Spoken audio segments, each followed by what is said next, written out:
Hey, True Believers Englentine here with another one of the Christmas comic reviews. I'm actually trying to do one a day, but I've missed a couple. I even though they haven't been getting the views that I would prefer, these are quite fun, and I like the Grimm Fairy Tales holiday specials. I've done one before, and this is 2020, so I'll get to the past ones as well. But this is an anthology, so I'm going to give you a little heads up that these are going to be uneven. You know, some of the stories are good, some of the stories are bad, some of them are all right. As far as the cover, I'm reading these and reviewing them as I go, so I have no idea if this has anything to do with it. It's just a really cool cover, though. All right, and one thing also is Thread by Dave Franchini here, or whatever, is actually a one-page, or at least it goes throughout the stories, I guess. And it's just talking about the balance of life and death. You know, some people get a long life, some people get a short life, and then they break into the actual series.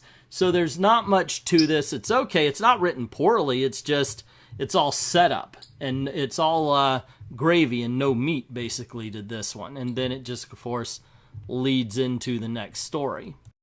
The first story is called Nice or Nice or something like that, and it is from it's from Kevin Townsley and Marcelo Basil, and it deals with a chief of police who is sad because his wife has recently died. It's Christmas time, and he is determined to keep up all of the traditions.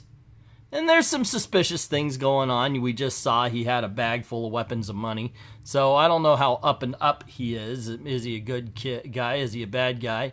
And it just basically shows him going through the house. He does his advent calendar. He puts up his lights, and he really wants to give his dead wife, I guess her spirit, he's still in contact, you know, by meaning he finds himself talking to her, even though she's not there, you know.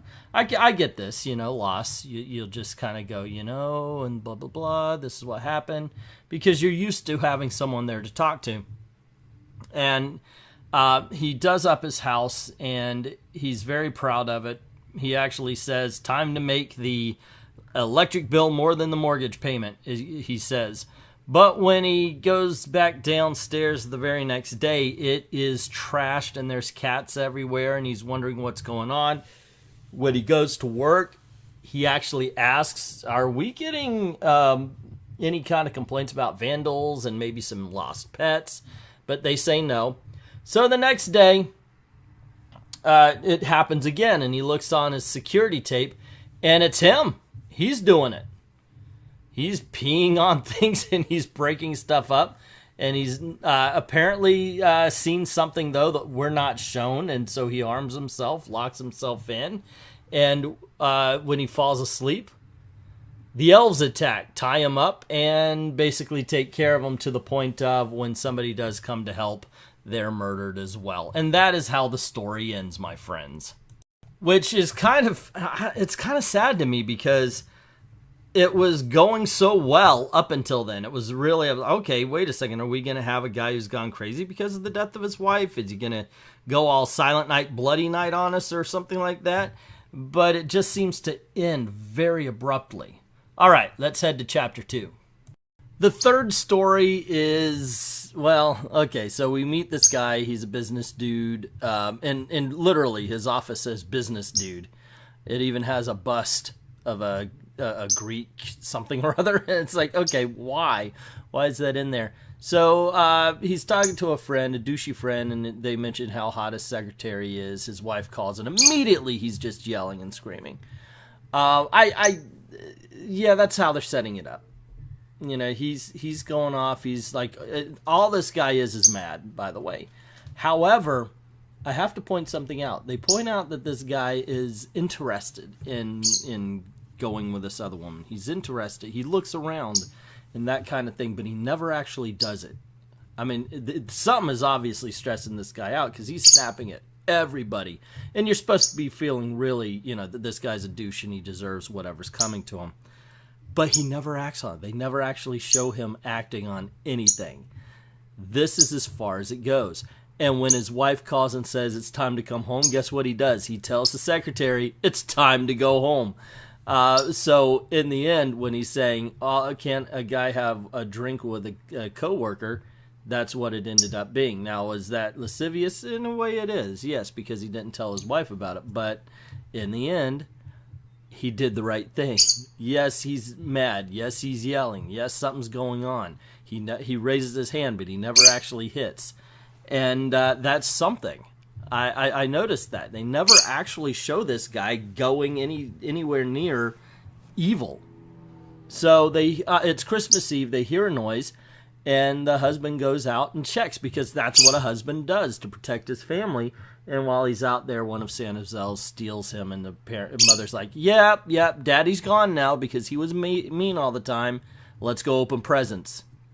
That's kind of a warped little story there that really, I don't know if death warranted what we saw. Yeah, granted, the guy was a douchebag, the guy was an asshat, but disappearance and death and nonchalant, the nonchalant reaction from the family, I don't think he deserved all of that.